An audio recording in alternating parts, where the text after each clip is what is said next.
हाय, जिंदगी में स्ट्रगल करना उतना ही जरूरी है जितना कि सांस लेना। आजकल जिस मॉडर्न एरा में हम जी रहे हैं उसमें किसी का कोई पर्दा नहीं और मॉडर्न इस्लामी दुनिया को ये बात बहुत पहले समझ आ चुकी थी। लेकिन फिर चाहे मर्जी हो या ना, चीजें अपने टाइम पर खुद ब खुद होना शुरू हो जाती हैं। जैसा कि मैं अपनी प्रीवियस वीडियोस में बता चुका हूं कि तरक्की दो हाथों से हो सकती है और जिस दूसरे हाथ को हमने कमजोर कर रखा हुआ है उसे अब स्ट्रॉन्ग करने की जरूरत। उस शक्ल की कुछ मिसालें मौजूद हैं। बेटी हो गई। कैसे इनका पूछ संभालोगी तुम?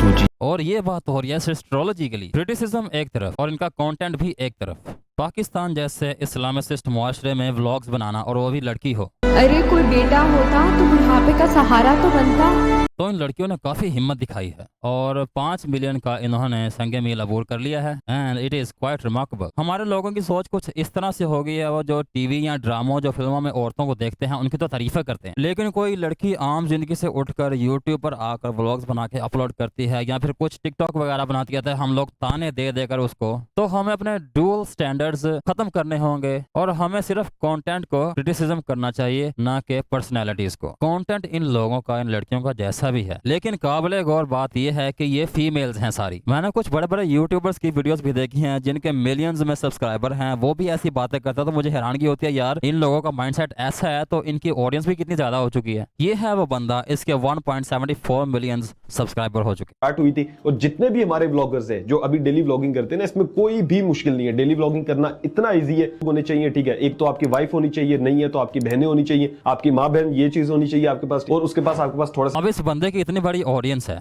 और इसकी बातें बिल्कुल एमेच्योर वाली। दरअसल हम जो टीवी ड्रामे देखते हैं उनमें भी औरतें होती हैं, वो भी किसी की माँ बेटी बहनें होती हैं, तो उसको भी बेगैरती कहना चाहिए। जो हम हॉलीवुड का डाटा, हॉलीवुड का जो इंटरटेनमेंट कंज्यूम करते हैं उसको भी बेगैरती कहना चाहिए। और बिल्कुल यही बात तब हुई थी जब बेनजीर भुट्टो पाकिस्तान की वजीर आजम बनी थी। लेकिन बात यह है जो होना है वो तो होके रहना, अप्लाई करना है। अब सारी बात यहाँ आके अटक जाती है कि हमने इस चीज को एक्सेप्ट कैसे करना है। हम किसी भी चीज को एक्सेप्ट करने से कतराते हैं, लेकिन वक्त गुजरने के साथ साथ वो चीजें हम खुद ब खुद अडॉप्ट कर लेते हैं। जैसा कि लड़कियां आजकल मोटरसाइकिलें चला रही, यूट्यूब पर आ रही हैं, टिकटॉक बना रही हैं, सारे काम कर रही हैं आजकल लड़कियां, और पुलिस में भी भर्ती हो रही हैं। अब हमारा इस्लाम तो ये भी कहता है फिर ये भी बगैरती है। तो हम लोगों को अपने डुअल स्टैंडर्ड खत्म करने होंगे और थोड़ा सा मूव ऑन करना पड़ेगा। अब जो मैंने तुम लोगों को सारी बातें बताई हैं वो ये बंदा भी बताएगा, क्योंकि ये एक प्रैक्टिकल बात है, ये हर बंदे को फेस करनी पड़ती है जो कि समाज के अगेंस्ट जाकर कोई बात करने की, कोई काम करने की कोशिश करता है। जुड़े हुए थे। अब इकरा भी आपको बताएगी कि क्या क्या चीजें साथ में फेस करनी पड़ी और ये चीजें जब आपस में हमारी हुई कैसे इनको मैंने समेट कर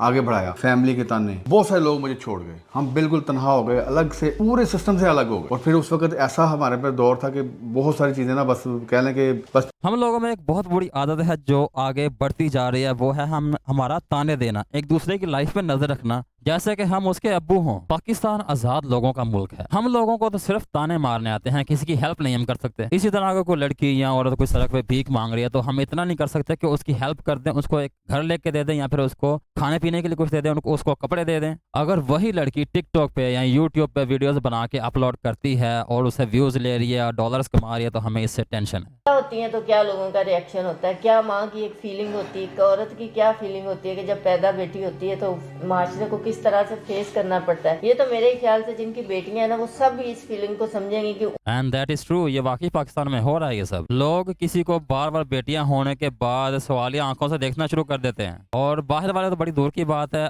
अपने घर वाले अफराद ही उस बंदे को जीने नहीं देते। और ये हम लोगों की एक इवल साइट है। मतलब एक तरफ तो हम खुद को मुसलमान कहते हैं, लेकिन दूसरी तरफ हम किसी की ज्यादा बेटियां हो जाएं तो उसको ताने देते हैं, उसको बुरा भला कहते हैं, और हम उसको ये एहसास दिलाने की कोशिश करते हैं कि बेटियां जो है ना वो बेटों से अच्छी नहीं है, बेटे ज्यादा हों तो वो अच्छी बात है। कोई बेटे वालियां आके मेरी माँ को ताने देती थी, या किसी बारे में ये कहा जाता था इनको पढ़ा क्यों रहे हो। स्पेशली रिलेटिव्स में कहीं जाना तो मेरी अम्मा हमेशा पीछे पीछे होती थी। ओ जी, हम लोगों ने ये सारा कुछ सीखा है अपने टीवी ड्रामों से, अपनी पुरानी मूवीज में से ये सारा कुछ देखा है, सीखा भी है। और ये बड़ी अफसोसनाक बात है कि हमारी सोच इतनी नीची है।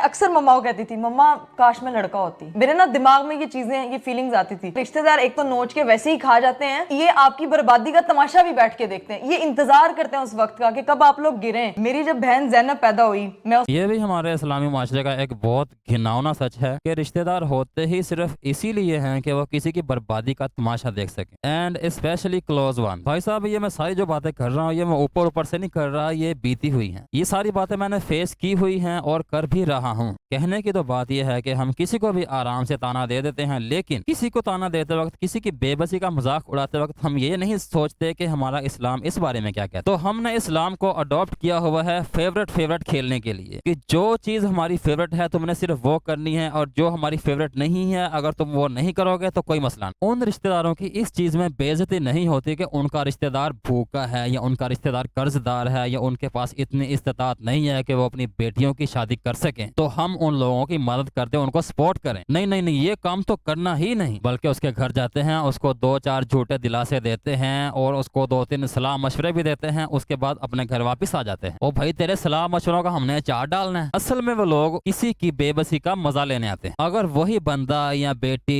या लड़का अपने पाँव पे खड़ा हो जाए, मजबूत हो जाए, तो हम वो जिस राह पर चल रहा होता है उस राह पर कीड़े निकालना शुरू कर देते हैं। हमारा मजहब हमें एक खुशहाल मुआशरा देता है, खुशहाल। और जो खुशहाल लोग होते हैं उनका ये काम होता है हमारे मजहब में वो कि वो जो कमजोर है उनकी मदद करें। कि तुम्हारी सबसे बड़ी इंस्पिरेशन कौन सी है? तो मैं कहती हूँ मेरी फैमिली और मेरी बहनें इंस्पिरेशन है, क्योंकि वो लोग मैं उनको देख रही हूँ बचपन से भी नहीं, मतलब जब मैं कोई थी छोटी तब। अच्छा बहन जी, ये कुछ ज्यादा ही हो गया है। बचपन हम छोटेपन को ही कहते हैं, बचपन में कोई बड़ा नहीं होता। मतलब ये कि ये लोग अब रियलिटी से हट कर किसी और तरफ जा रहा है, तो साथ साथ क्लास भी लेनी चाहिए। इन लोगों की स्टोरी टेलिंग से किसी को भी इस तरह से इंस्पिरेशन नहीं मिलेगी, क्योंकि ये सब कुछ अच्छा बोल रहे हैं। अच्छा लाइफ में कुछ नहीं होता। अच्छा जो होता है, उस जिसकी लाइफ में अच्छा होता है वो इस तरह की स्ट्रगल नहीं करता। तो ये अच्छा खेलना बंद कर दो। असल में जो तुम लड़कियों ने स्ट्रगल की थी वो बतानी चाहिए लोगों को, स्पेशली इस एपिसोड में। तो खी करना मकसद नहीं है।